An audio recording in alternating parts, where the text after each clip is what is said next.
Now, Islamic State may have been all but wiped out in Syria, but the US presence is going nowhere. The Pentagon has announced it's training a brand new force in the north of the country.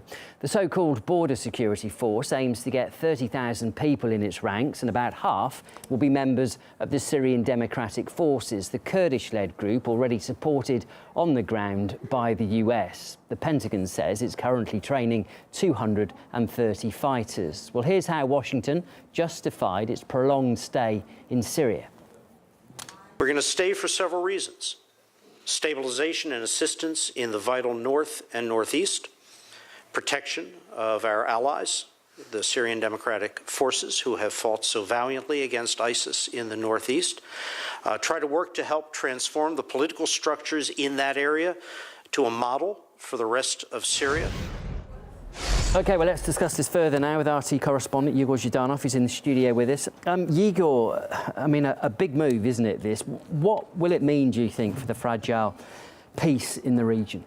Well, first and foremost, this will mean that the United States are creating their own proxy army in Syria. And don't let yourself be deceived by the name, because they are calling it a border force. But the border does not necessarily mean the border of Syria, the external border, because the troops, the idea that by design, they're intended to be stationed at the line that separates the Kurdish-controlled regions from those controlled by the Syrian army.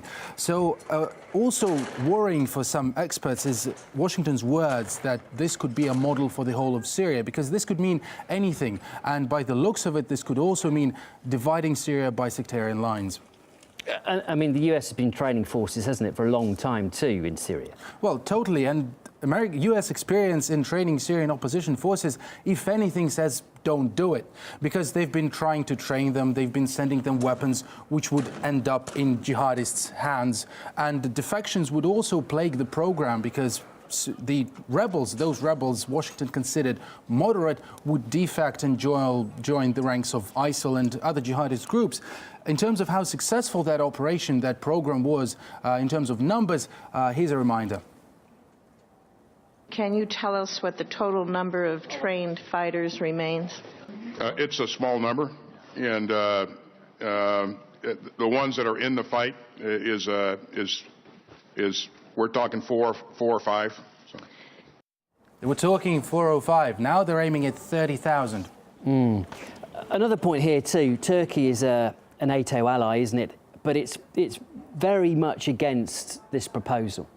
It is, of course. Turkey has already said that the proposal was, that it found the proposal unacceptable. And there's really, Washington should have seen it coming. Turkey and the Kurds are not the bestest of friends, if you know what I mean.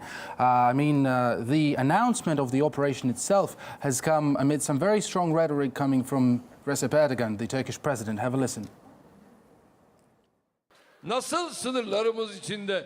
Just like we do not let separatist terror organizations open their eyes within our borders, we are determined to vanquish them on the other side of our border. God willing, in the coming days, we will continue the operation to purge our southern border from terror. Terrorists here, Erdogan, of course, means the Kurds, and they're part of the US-led anti-ISIL coalition. And so it is funny, because Washington says it's a coalition, driven effort to create this force, and one of the key allies is not in on it. So what you have here, you're aggravating one of the key players in the region. You have very bad experience doing the same very thing some 5 years ago. And just creating another force and dividing Syria by sectarian lines can't mean anything good for the peace in the region. OK, thanks, Igor. That was RT's Igor Zhdanov. Thank you.